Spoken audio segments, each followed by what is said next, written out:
So Sinead, let's talk about the object you were saying to ask people to bring for the workshop.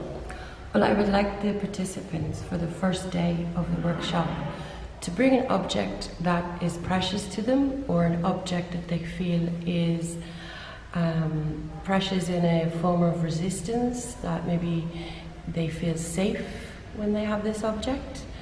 It can be a personal object, or it can be a found object.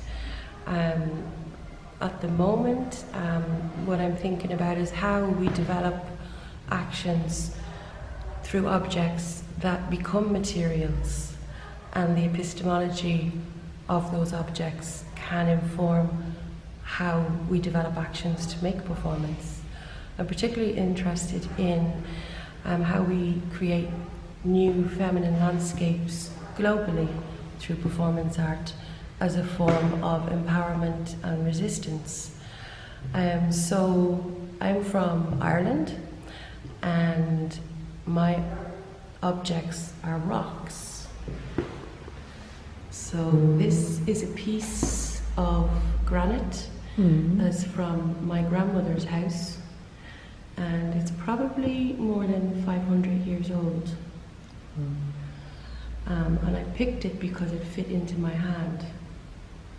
And I've travelled from Ireland with this in my luggage, so it's quite heavy.